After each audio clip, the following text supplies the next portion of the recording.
நாங்கள் மேட்ரிக்ஸ் என்ற சீரிஸில் இருக்கக்கூடிய 64வது கேள்வி பார்ப்போம். அதாவது என்ன சொல்லப்படுதுன்னா, எங்களுக்கு இப்படி ஒரு 3 பருமனுடைய ஒரு தாயத்தை தந்துட்டு அந்த தாயத்துல இப்ப sin x cos x இருக்கிற இதுல அவன் சொல்லுறான், இந்த தாயத்துல இருக்கக்கூடிய ஆக்களை சுருக்கேக்க எங்களுக்கு எக்ஸ காணக்கூடியதாக இருந்துச்சுண்டா எக்ஸ கண்டு சொல்லட்டுமா, அப்படி காண முடியாமல் இருந்துச்சுண்டா எக்ஸ ஏன் காண முடியல என்று காரணம் சொல்லி கேட்கிறான்.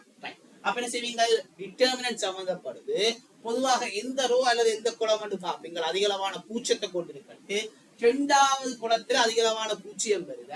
எனவே நான் 2வது குளத்தை எடுத்துக்கொள்றேன். அவனுக்கு நடுவர் 1 சி 3 2 சமன் பூச்சியம் ஏன் டிட்டர்மினன்ட் என்று சொல்லப்பட்டிருக்கு. இவருக்கு பதிலாக குளம் அங்கால அவர் வந்து பூச்சியமாக இருக்கத்தக்கதாக எக்ஸ் இருந்துச்சண்டா எக்ஸ் காணக்கூடியமா இருந்துச்சண்டா எக்ஸ காண சொல்லி கேட்கிறான். எனவே அப்படி போட்டு கொடுப்பேன். இவருக்கு பதிலா இவற்றை கூட்டுத்தொகை வந்து என்னவா இருப்ப, ஒற்றை நம்பராக இருப்ப. எனவே அவற்றை குறி வந்து மறையாக இருக்கும். எனவே இங்க -1 போடுவீங்கள். இங்க போட வேண்டியது M32. எனவே என்ன செய்யலாம், M32 இவரை விட்டீங்கன்னா உங்களுக்கு முந்திரு மூளை விட்ட பெருக்கம் மைனஸ் துணை மூளை விட்ட பெருக்கமாக வருவார். அவர் சமன் பூச்சியமாக இருக்கக்கூடியவாறு எக்ஸ் காணக்கூடியமா இருக்கும்னு பாப்பீங்கள். வேணுமெண்டா ஒரு மைனஸ் எடுத்தீங்க வேண்டாம், இந்த மைனஸ் அந்த மைனஸ் ஒன்றாக வந்துருங்க. உள்ளுக்கு பாத்தீங்க வேண்டாம் sin வர்க்கம் x plus cos வர்க்கம் x வந்து மட்டும் பெறுவார். இவர் சமன் பூச்சியமாக இருப்பார். ஆனா உங்களுக்கு தெரியும் sin வர்க்கம் x plus cos வர்க்கம் x என்னதுக்கு சமனாக இருப்பார், 1க்கு சமனாக இருப்பார். அவ வேணுமெண்டா இவருக்கு பதிலாக 1 போடலாம். எனவே இப்படி செய்து கொண்டு வரைக்கும் எங்களுக்கு என்ன வருது, 1 சமன் பூச்சியம் என்று வருது.